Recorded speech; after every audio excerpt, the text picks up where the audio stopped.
네, 우리가 신앙생활하는 가운데 의심이 들 때가 있습니다. 정말 하나님이 살아계신가? 내가 정말 죄를 용서받았는가? 죽고 나면 정말 천국도 있고 지옥도 있는가? 우리에겐 이런 의심이 종종 있습니다. 특별히 이런 의심들은 삶이 바쁜 가운데 분주하게 삶을 살아가다가 문득 야, 하나님 계신 거 맞죠? 또 예수 잘 믿는 사람이 갑자기 직장을 잃거나 사업이 잘 안 된다거나 불의의 사고를 당했다거나 인생이 갑자기 불행해졌을 때 우리 마음속에 의심이 됩니다. 정말 하나님 계신가? 예수 잘 믿는 사람에게 왜 이런 어려움이 생겨야 하는가?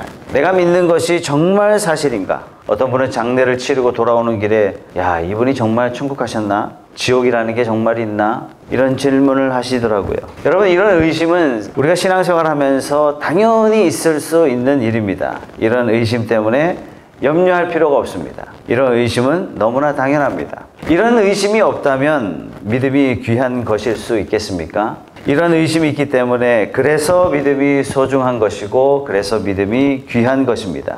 믿음이 귀한 이유는 의심의 여지가 있고 안 믿을 수 있지만 믿기로 결정했기 때문에 그 믿음이 소중한 것입니다. 우리에게 가끔 닥쳐오는 의심은 있을 수 있는 일이고 신앙생활의 정상적인 부분 중에 하나다, 이렇게 말씀드릴 수 있습니다. 그러나 이런 의심이 일어날 때 이 의심을 어떻게 처리하느냐, 이거 굉장히 중요합니다. 이런 의심이 생겼을 때 이 의심을 막 물리치려고 막 애쓰지 마십시오. 이상하게 쫓아내려고 하면 더 생깁니다.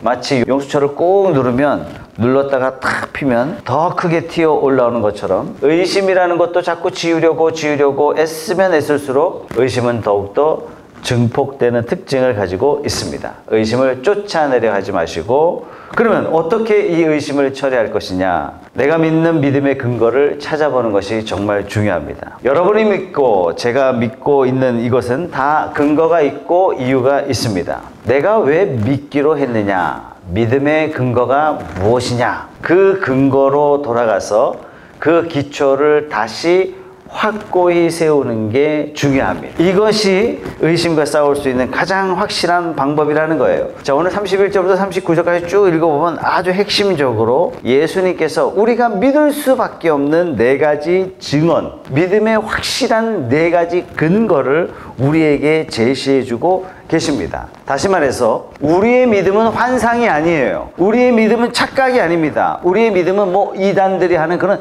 집단 최면 같은 것들이 아닙니다. 우리의 믿음은 오래전에 어떤 똑똑한 사람이 머릿속에 지어낸 어떤 이론적인 허구가 아닙니다. 우리 믿음은 명백한 실체입니다. 하나님은 살아계시고 예수님은 나를 위해 돌아가셨고 내 죄는 사함을 받았고 부활하신 예수님을 따라서 장차 하나님의 자녀된 저와 여러분도 그 엄청난 자녀됨의 특권을 하늘에서 누릴 것이다. 우리 육신이 죽고 나면 그것으로 끝이 아니라 천국과 지옥이 있다 하는 것을 오늘 본문의 말씀은 네 가지 증언으로 말씀해 주시고 있습니다. 자, 우리 마음에 의심이 들 때 이것으로 돌아가야 돼요. 오늘 본문에서 예수님께서는 네 가지 증언을 말씀해 주시는데, 예수님께서는 오늘 본문 전에 예수님이 우리에게 영생을 주실 수 있는 모든 재판권, 이것을 하나님으로부터 위임받은 유일한 사람이 바로 나다, 이렇게 말씀하셨어요.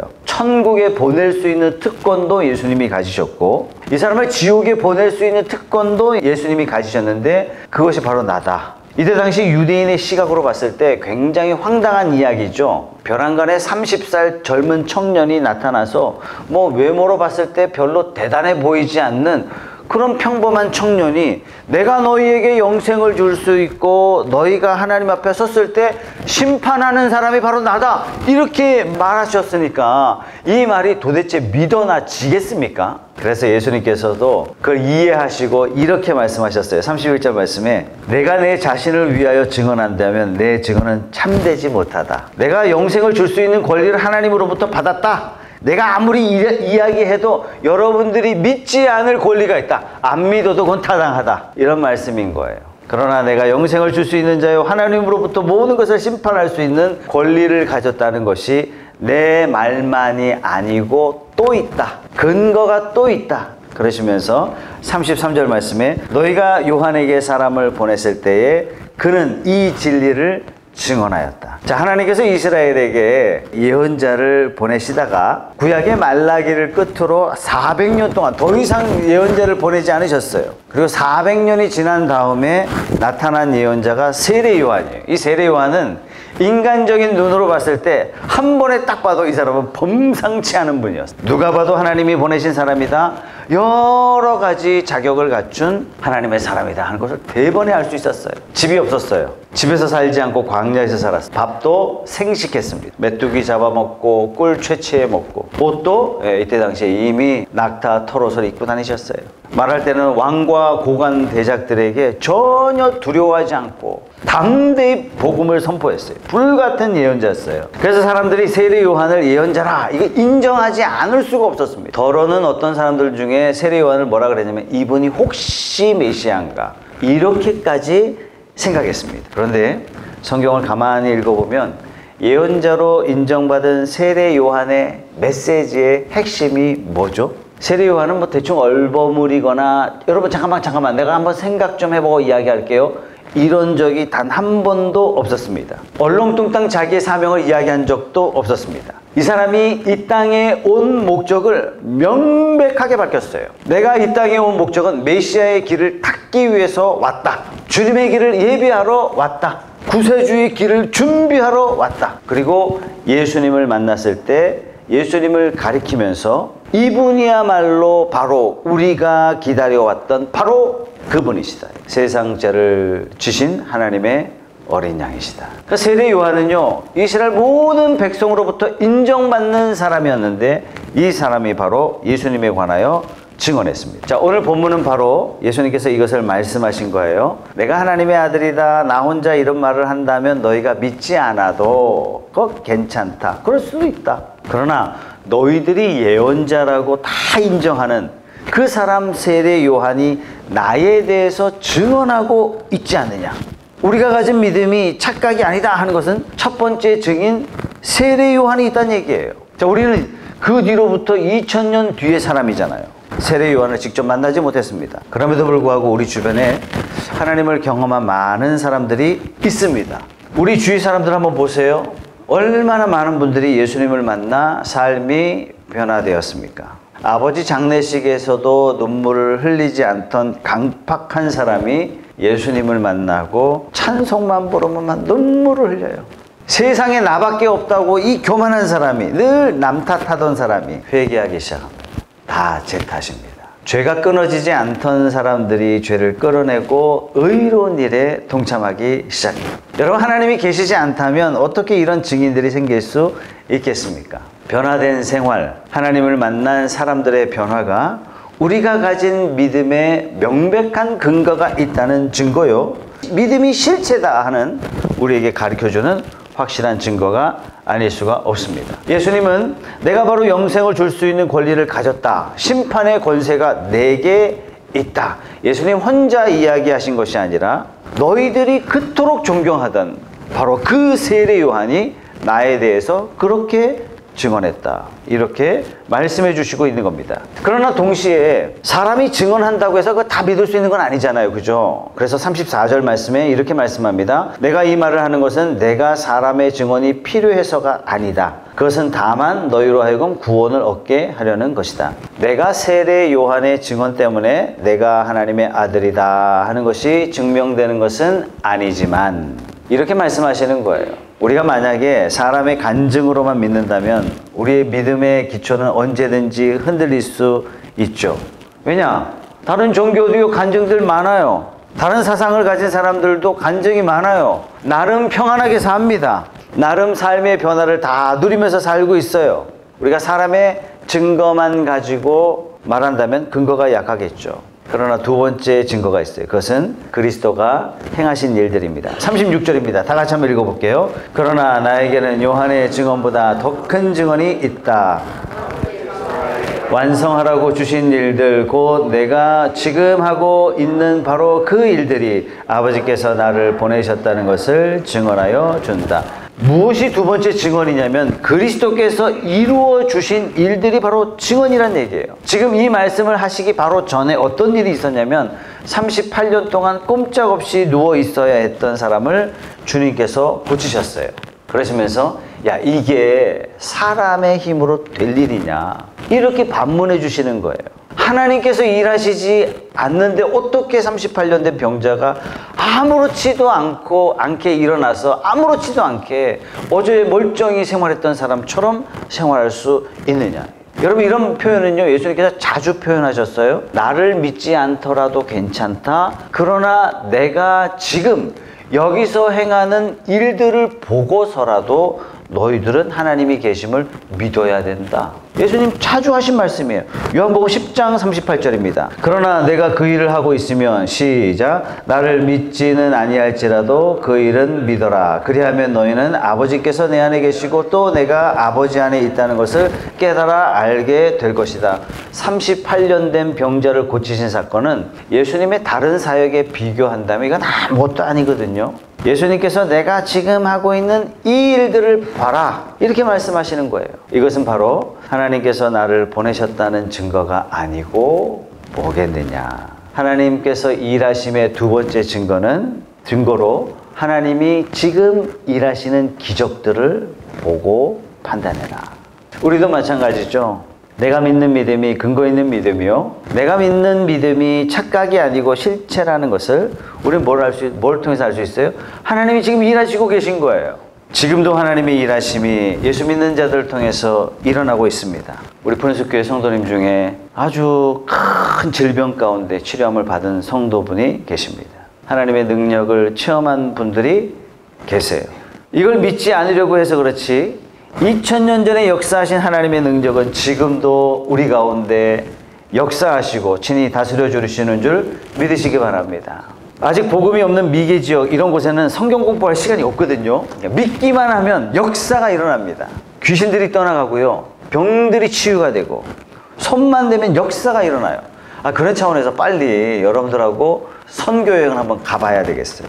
가봐야 여러분 눈으로 직접 체험해야 돼요. 왜냐? 이곳에는요, 성경 공부할 시간이 없어요. 성경 공부로 변화되는 것이 아니라 이런 지역은 하나님의 능력을 체험하고 변화가 됩니다. 여러분 생각해 보세요. 종교가 들어갈 때 그 지역에 토속신, 잡신을 쫓아내는 종교 있습니까? 캐톨릭은 그 지역 종교와 타협을 합니다. 필리핀 가면 알아요. 캐톨릭이라고 말하는데 다 잡신 우상 숭배 같아요. 쫓아내지 않는 거예요. 그러나 기독교가 복음을 들고 들어가면 어디든지 악령을 쫓아내고 예수 이름으로 잡신을 쫓아내고 귀신을 쫓아내고 주님의 이름으로 질병을 쫓아냅니다. 능력으로 역사하기 때문에 사람들이 예수님을 믿게 되는 겁니다. 우리 목장에서도 기적이 일어나고 있어요. 우리는 목격하고 있습니다. 절망적인 상황인데 하나님께서 함께 하심으로 마음에 평강 주시는 것을 우리는 체험해요. 은행에 당장 갚을 돈들을 하나님께서 순간 바꿔주시는 것도 우리는 체험했습니다. 결코 일어날 수 없는 일들이 하나님께 기도했더니 하나님이 응답해 주시는 것을 우리는 체험하고 있습니다. 전혀 그럴 것 같지 않은 사람이 기도하기를, 저 하나님 사랑하고 싶습니다. 기도 제목이 수준이 달라졌어요. 부부 관계가 막 회복이 되고 경제 문제가 해결되는 체험을 우리는 하고 있습니다. 지금도 살아 역사하시는 하나님의 그 일하심을 통해서 예수님이야말로 만왕의 왕이시며 우리에게 영생을 주실 수 있는 분이시오, 우리의 심판권을 쥐고 계신 분이라는 사실, 나의 인생의 주인 되심을 우리는 믿을 수 있는 겁니다. 여러분, 믿음에 의심이 생기거든 지금까지 내 삶 가운데 역사하신 주님의 일하심을 되돌아보시기 바랍니다. 신앙생활을 시작하면서 여러분 삶 가운데 크고 작은 기적들을 주셨을 겁니다. 여러분 체험했을 겁니다. 그걸 되돌아보십시오. 주님의 도우심이 아니었다면 예기치 못했던 어떤 사건을 통해서 내가 죽을 수밖에 없지 않았을까? 그 가운데 하나님이 나를 살리셨다. 이 일은 절대로 되지 않을 일들인데 하나님의 은총 가운데 되어지는 것을 우리는 목격했어요. 여러분, 누가 마음에 일어나는 작용들을 마음에 스스로 컨트롤할 수 있습니까? 평안하자 해서 평안해집니까? 평안이 저절로 생기는 사람이 어디 있겠습니까? 그럼에도 불구하고 우리 인생에 높은 담이 여전히 있지만 그 가운데도 말할 수 없는 기쁨과 평안함을 주셨던 그 놀라운 기적들을 여러분들은 체험하셨을 겁니다. 우연히 어떤 사건이 일어날 수 있지만 이것이 반복된다면 이건 우연이 아니에요. 하나님이 내 삶에 강력하게 역사하셨다는 증거예요.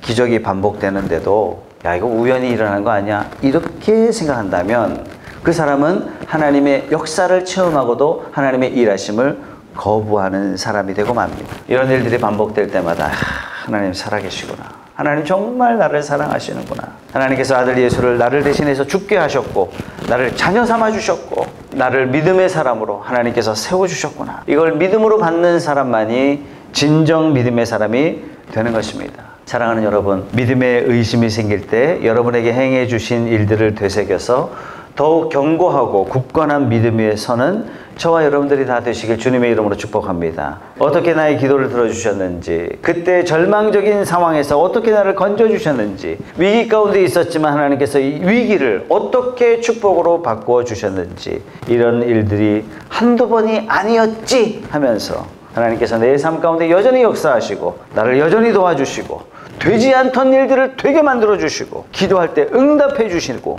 이런 증거들이 우리 삶 가운데 있는데 어떻게 우리 믿음에 의심이 생길 수 있겠습니까? 예, 물론 다른 종교에도 기적이 일어납니다. 아예 도가 경지에 이른 사람들은 병을 고치기도 합니다. 예, 모세 앞에 나타난 술사들이 지팡이를 뱀으로 만들지 않습니까? 자, 이런 사람들은 어떤 경지에 이르렀기 때문에 이런 일들을 행하는 사람이에요. 그리고 이런 일들은 이들에게는 어쩌다 일어납니다. 그 어쩌다가 언제입니까? 언제 어쩌다 일어납니까? 사람들에게 겁줄 때. 두 번째, 도사들이 존경을 받아야 하는 상황이 올 때만 이런 일들이 일어나지 그 외에는 일어나지 않습니다. 근데 기독교의 기적은요, 명백하게 우리를 위해서 하나님께서 은혜를 베풀어 주세요. 기독교의 기적은 매주 일어납니다. 왜 이런 일이 일어나죠? 우리가 도의 경지에 이르렀기 때문입니까? 천만의 말씀, 우리에게 필요한 게 아무것도 없어요. 단지 살아계신 하나님을, 우리 주 예수 그리스도를 우리가 부르기만 하면, 예배하기만 하면, 기도하기만 하면 이런 일들을 우리에게 허락해 주시는 줄 믿으시기 바랍니다. 38절 말씀 다 같이 한번 읽어보죠. 시작. 그러나 내가 그 일을 하고 있으면 나를 믿지는 아니할지라도 그 일은 믿어라. 그리하면 너희는 아버지께서 내 안에 계시고 또 내가 아버지 안에 있다는 것을 깨달아 알게 될 것이다. 이것이 두 번째 증언입니다. 자, 세 번째 증언은 뭐냐? 우리 안에 계셔서 내주하시는 성령께서 증언해 주신다는 겁니다. 37절 말씀 다 같이 읽어보겠습니다. 시작. 아버지께서 친히 나를 위하여 증언하여 주셨다. 너희는 그 음성을 들은 일도 없고 그 모습을 본 일도 없다. 아버지께서 친히 나를 위하여 증언해 주셨다. 이게 무슨 말씀이냐? 예수님을 영접한 사람에게는 성령을 보내주시는데 그 성령 하나님께서 예수님이 나의 주님이시라는 사실을 알려주세요. 예수님이 나의 하나님 되심을 알려주세요. 예수님으로부터 나에게 영생이 주어졌다는 것을요, 단 한 번에 알려주십니다. 아, 나는 하나님의 아들이 되었다. 나는 하나님의 딸이 되었다. 그래, 나는 죽음을 두려워할 필요가 없다. 아, 그래, 나는 천국 백성이 되었지. 이거 하나님께서 우리 마음속에서 증언해 주신다는 것입니다. 이것이 세 번째 증언입니다. 제가 중학교 1학년 겨울방학 때 저에게 이런 사건이 일어났어요. 교회는 다니는데 나는 구원받았나? 아니에요. 나는 천국 갈 수 있는가? 못 갑니다.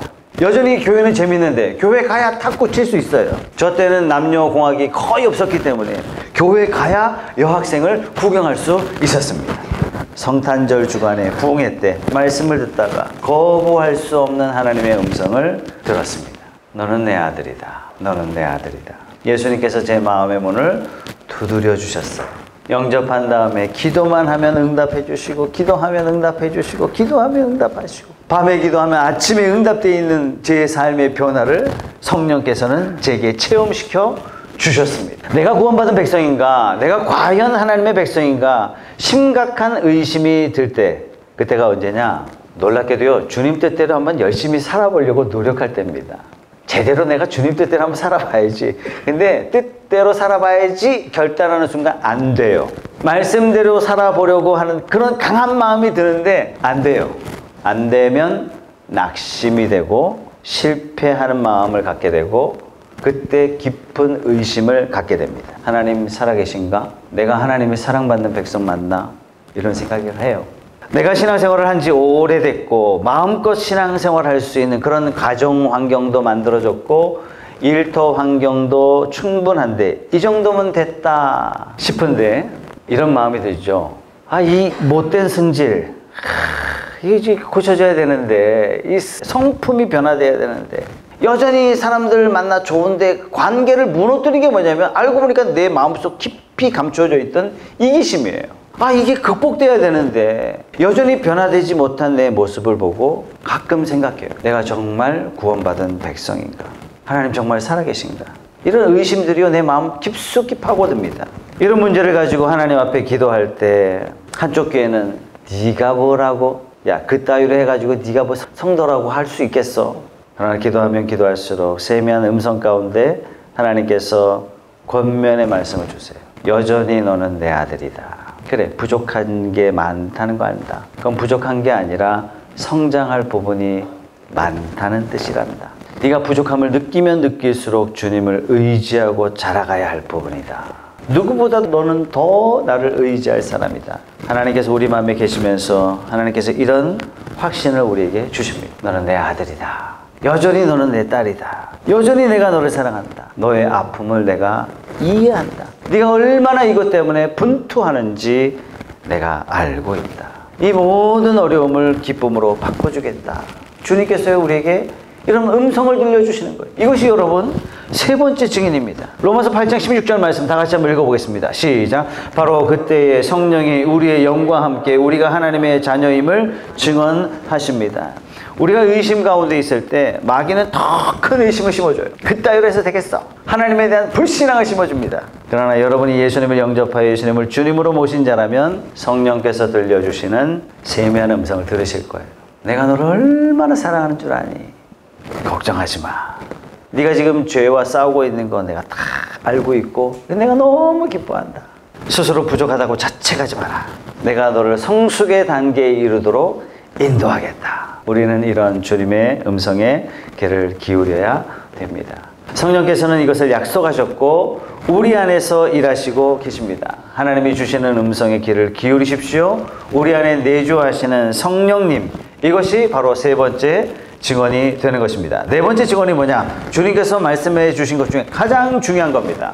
바로 성경입니다. 39절 말씀 같이 읽어보겠습니다. 시작. 너희가 성경을 연구하는 것은 영원한 생명이 그 안에 있다고 생각하기 때문이다. 성경은 나에 대하여 증언하고 있다. 하나님은 살아계시며 예수님은 나를 위해 돌아가셨고 인생은 죽음으로 끝나는 것이 아니라 영생에 이르거나 영원한 심판에 이르거나 둘 중에 하나다. 이게 어디에 쓰여져 있느냐? 성경이 그것을 증언하고 있다는 겁니다. 그래서 우리는 믿을 수 있다는 겁니다. 자, 지금 유대인들은 왜 예수님 반대하죠? 예수님이 성경에 위배되는 일을 했다. 그래서 예수님을 죽이려고 하는 거예요. 자, 39절 보세요. 성경은 나에 대하여 증언하고 있다. 그런데 너희는 생명을 얻으러 나에게 오려고 하지 않는다. 이 유대인들은 왜 예수님을 반대하고 있을까? 모세의 계명을 어기고 있다고 보기 때문입니다. 왜 그렇죠? 38년 된 병자를 언제 고치셨어요? 안식일 날 고치셨어요. 안식일 날 예수는 일했다. 이래가지고 반대하고 있어요. 안식일 날 일함으로 뭐 했다? 하나님을 모독했다. 트집 잡고 있는 거예요. 그래서 45절에 예수님께서 내가 너희를 아버지께 고발하리라고는 생각하지 말아라. 너희를 고발하는 이는 너희가 희망을 걸어온 모세다. 너희가 모세를 믿었더라면 나를 믿었을 것이다. 모세가 나를 두고 썼기 때문이다. 성경 전체가 바로 예수님에 대해서 말씀하고 있는 거예요. 지금 너희가 그토록 숭배하고 있는 모세, 그 모세가 누구에 대하여 증언하고 있다고요? 예수님에 대하여 증언하고 있다고요. 이것이 바로 네 번째 증인이 되는 것입니다. 자, 성경을 읽어보면 도저히 사람에 의해 쓰여진 것이 아니라 하나님의 작품이라는 것을 대번에 알 수 있죠. 조금만 읽어봐도 알 수 있어요. 제법 많은 분들이 야, 이 성경이 좀 비과학적인 부분이 너무 많고 성경이 좀 틀린 부분이 좀 많습니다. 그래서 제가 물어봐요. 어디가 틀렸습니까? 그러면 딱 집어 말하는 사람이 아무도 없어요. 아무도 없어요. 단 한 사람도 없어요. 아유, 목사님, 성경에 좀 모순이 좀 있고. 아, 그래요? 모순 어디예요? 찾아보세요. 한 사람도 단 한 군데도 못 꼽아요. 그러니까 막연하게 성경은 이런 거 아니에요? 이렇게 생각하고 있는 거예요. 그러니까 성경에 대해서 선입관을 많이 갖고 있어요. 그러니까 성경을 읽으면 갑자기 내가 하나님 앞에 헌신해서 내가 갑자기 알그지가 되지 않을까? 이 성경을 도대체 모르고 하기 때문에 이런 생각을 하고 있는 거예요. 성경 읽으면 졸립지 않을까요? 저희 아버지 고백이에요. 성경 읽다가 날밤 샐 뻔했다. 성경은요 너무 재미있는 책입니다. 여러분 성경을 이제는 오디오로 읽지 마시고 이제 직접 읽으십시오. 그래야 하나님께서 내게 말씀하시는 것을 들을 수 있고 느낄 수 있고 경험할 수 있습니다. 성경은 매우 신비로운 책입니다. 이사야는 예수님 오시기 전에 한 700년 전쯤에 일했던 그런 사역자인데요. 그런데 이분이 700년 뒤의 일을 예언했습니다. 여러분 미국 역사가 300년이 이제 조금 넘었어요. 그런데 예수님 오시기 전 700년 전 사람이니까 얼마나 오래전 사람입니까? 자, 어떻게 예언했는지 이사야 53장 1절 말씀 보겠습니다. 우리가 들은 것을 누가 믿었느냐? 주님의 능력이 누구에게 나타났느냐? 그는 주님 앞에서, 여기서 주님은 하나님입니다. 마치 연한 순과 같이 마른 땅에서 나온 싹과 같이 자라서 그에게는 고운 모양도 없고 훌륭한 풍채도 없으니 우리가 보기에 흠모할 만한 아름다운 모습이 없다. 외적인 모습이죠. 자, 3절부터는 어떤 삶을 사셨는지 말씀하고 있어요. 그는 사람들에게 멸시를 받고 버림을 받고 고통을 많이 겪었다. 그는 얼마나 병을 앓고 있었다. 언제나 병을 앓고 있었다. 사람들이 그에게서 얼굴을 돌렸고 그가 멸시를 받으니 우리도 덩달아 그를 귀하게 여기지 않았다. 그는 실로 우리가 받아야 할 고통을 대신 받고 우리가 겪어야 할 슬픔을 대신 겪었다. 그러나 우리는 그가 징벌을 받아서 하나님에게 맞으며 고난을 받는다고 생각하였다. 5절부터는 그분의 사명이 나옵니다. 그러나 그가 찔린 것은 우리의 허물 때문이고 그가 상처를 받은 것은 우리의 악함 때문이다. 그가 징계를 받음으로써 우리가 평안을 누리고 그가 매를 맞음으로써 우리의 병이 나았다. 우리는 모두 양처럼 길을 잃고 각기 제 길로 흩어졌으나 주님께서 우리 모두의 죄악을 그에게 지우셨다. 왜 이렇게 하셨는지 7절부터 나옵니다. 그는 굴욕을 당하고 고문을 당하였으나 아무 말도 하지 않았다. 마치 도살장으로 끌려가는 어린 양처럼 마치 털 깎는 사람 앞에서 잠잠한 암양처럼 끌려가기만 할 뿐 아무 말도 하지 않았다. 그가 체포되어 유죄 판결을 받았지만 그 세대 사람들 가운데서 어느 누가 그가 사람 사는 땅에서 격리된 것을 보고서 그것이 바로 형벌을 받아야 할 내 백성의 허물 때문이라고 생각하였느냐. 그는 폭력을 휘두르지도 않았고 거짓말도 하지 않았지만 사람들은 그에게 악한 사람과 함께 묻힐 무덤을 주었고 죽어서 부자와 함께 들어가게 하였다. 여러분 누굽니까 이분이? 여러분 유치원생도요 이분이 바로 우리 주 예수 그리스도라는 것을 대번에 압니다. 만약에 이 글이 예수님 오신 다음에 쓰여진 글이라면 얼마든지 그래 그럴 수 있다. 정말 멋진 시적인 표현이다 이렇게 말할 수 있지만 예수님 오시기 전 700년 전에 이걸 매우 구체적으로 매우 상세하게 기록하고 있어요. 여러분 이런 책이 어떻게 인간의 지혜로 쓰여질 수 있습니까? 이것이 어떻게 인간의 머리로 쓰여질 수 있는 성경이라고 할 수 있겠습니까? 여러분 성경은요 하나님의 말씀입니다. 이 책이 바로 하나님을 보여주고 있고 이 책이 바로 예수님을 우리에게 증언해주고 있는 겁니다. 하나님이신 예수님이 인간으로 오셔서 우리가 받아야 할 천벌을 대신 받으시고 죽음을 이기시고 부활하셔서 믿는 자는 하나님의 자녀가 되고 믿는 자는 역시 죽음을 이기고 예수님처럼 부활할 것을 보여주셨고 믿는 자는 하나님의 자녀로 살며 믿는 자는 영원한 생명을 선물로 받은 것을 성경이 증언하고 있습니다. 여러분 구약만 그렇습니까? 신약도 그렇습니다. 신약 성경 어떤 성경이에요? 예수님을 직접 만났고 예수님과 직접 밥을 먹었고 예수님과 직접 잠을 잤고 이랬던 제자들이 기록한 생생한 기록이 복음서고 서신서입니다. 근데 이 복음서와 서신서의 핵심이 뭐죠? 핵심? 이들이 어쩌다가 죽었어요? 뭐 하다가 죽었어요? 예수님이야말로 하나님이시오. 예수님은 우리에게 구원을 주시는 유일한 분이십니다. 이걸 증언하다가 다 죽었어요. 고린도전서 15장 3절입니다. 다 같이 한번 읽어보겠습니다. 시작. 나도 전해받은 중요한 것을 여러분에게 전해드렸습니다. 그것은 곧 그리스도께서 성경대로 우리를 위하여 죽으셨다는 것과 무덤에 묻히셨다는 것과 성경대로 게바에게 나타나시고 다음에 12제자에게 나타나셨다고 하는 것입니다. 그 후에 그리스도께서는 한 번에 500명이 넘는 형제 자매들에게 나타나셨는데 그 가운데 더러는 세상을 떠났지만 대다수는 지금도 살아 있습니다. 다음에 야고보에게 나타나시고 그 다음에 모든 사도들에게 나타나셨습니다. 그런데 맨 나중에 다리 차지 못하여 난 자와 같은 나에게도 나타나셨습니다. 12절 말씀, 그리스도께서 죽은 사람 가운데서 살아나셨다고 우리가 전파하는데 어찌하여 여러분 가운데 더러는 죽은 사람의 부활이 없다고 말합니까?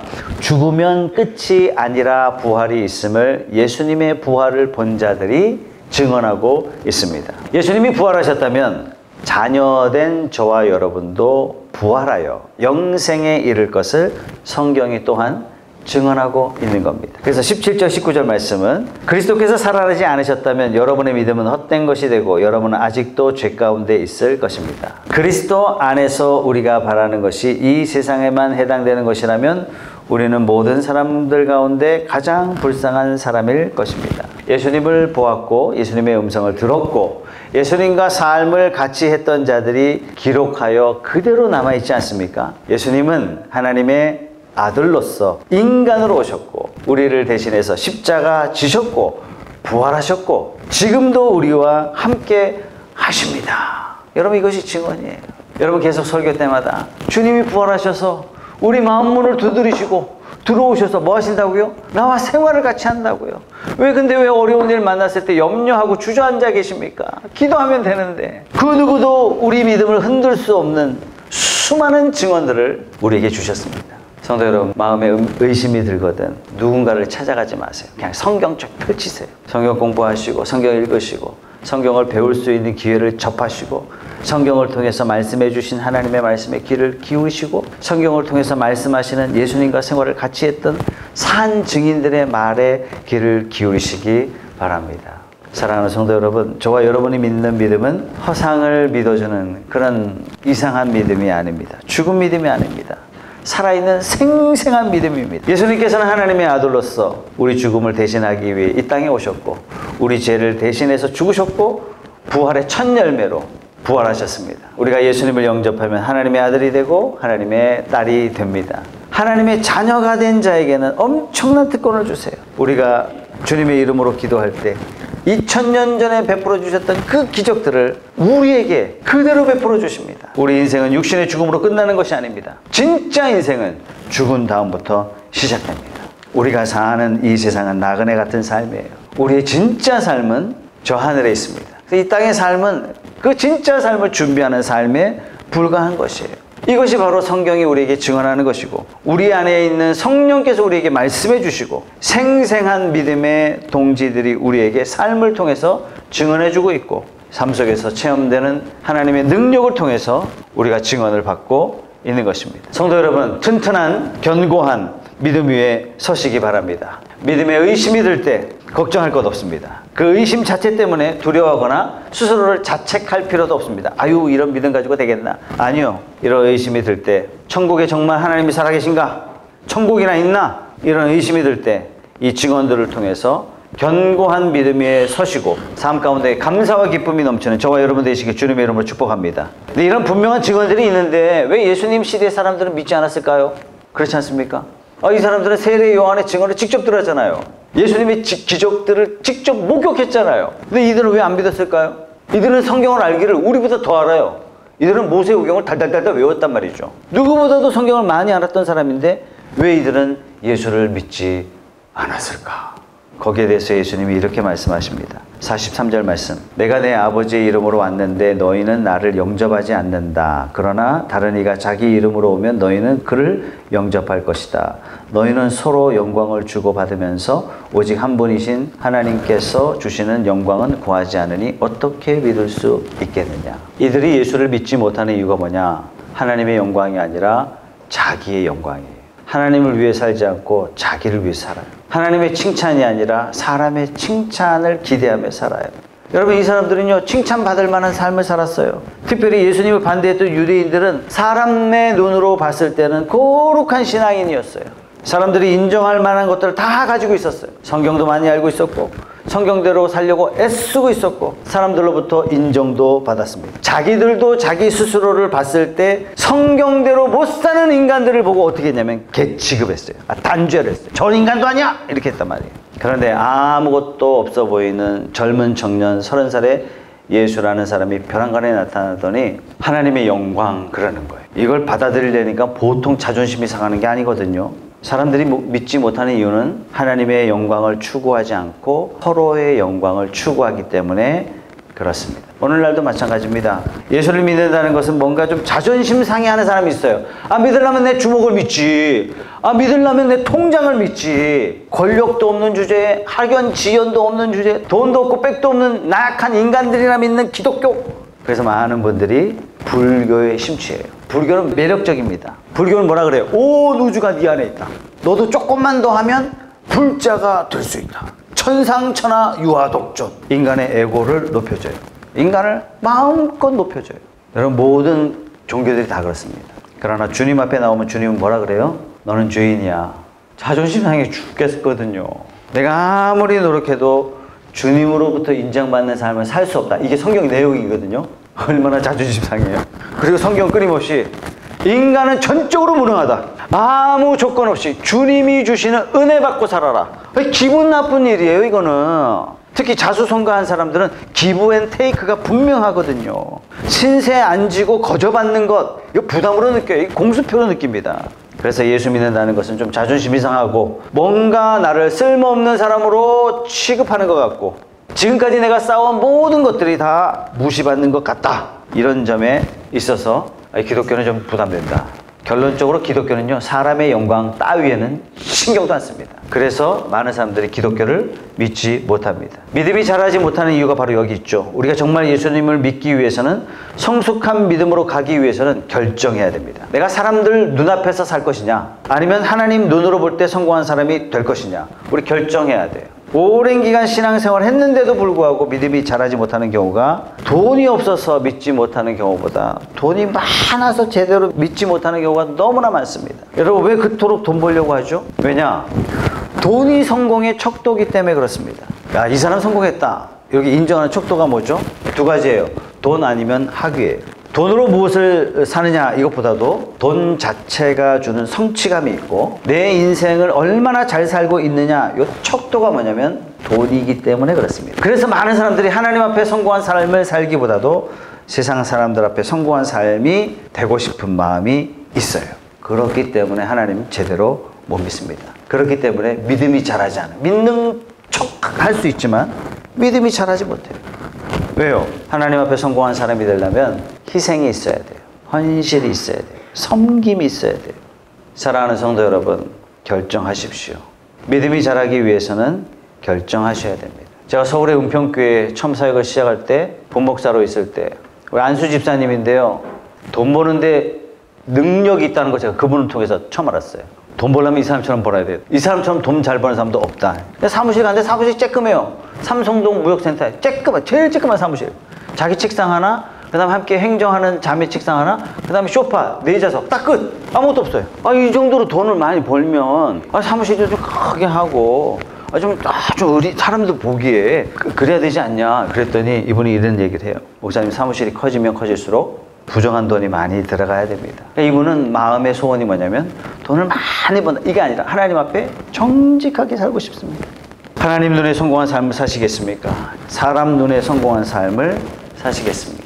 하나님의 눈에 성공한 삶을 살겠다고 결정했다고 해서 반드시 가난해지는 것은 절대로 아닙니다. 하나님께서는 하나님 나라와 그의 의를 구하면 모든 것을 채워주시겠다라고 약속해 주셨어요. 하나님 눈에 성공한 삶을 산다고 해서 인생에서 다 고난만 받고 실패하라 그런 뜻은 전혀 아닙니다. 누구든지 자기를 높이는 자는 낮추고 누구든지 자기를 낮추는 자는 높여주겠다. 약속이 있어요. 약속이. 나는 하나님 앞에 성공하는 그런 삶을 선택할 것이냐 그렇지 아니할 것이냐 이거 굉장히 중요합니다. 우리가 예수를 믿지 못했던 것은 서로의 영광을 찾았고 하나님의 영광을 찾지 않았기 때문입니다. 사랑하는 성도 여러분, 제가 자신 있게 여러분들에게 말씀드릴 수 있는 것은 여러분이 하나님을 내 인생의 중요한 분으로 모시고 살아갈 때 하나님께서 경제적인 모든 부분 다 책임져 주십니다. 두 번째, 결코 인생의 낙오자가 되지 않도록 여러분의 인생을 책임져 주시고 어떠한 경우에는 별과 같이 빛나는 인생을 살도록 하나님께서는 책임져 주신다는 것을 저는 확신합니다. 아니 그리 아니하실지라도 나는 하나님 앞에 성공한 삶을 살겠습니다. 이것이 저와 여러분의 고백이요 결단이 되시길 주님의 이름으로 축복합니다.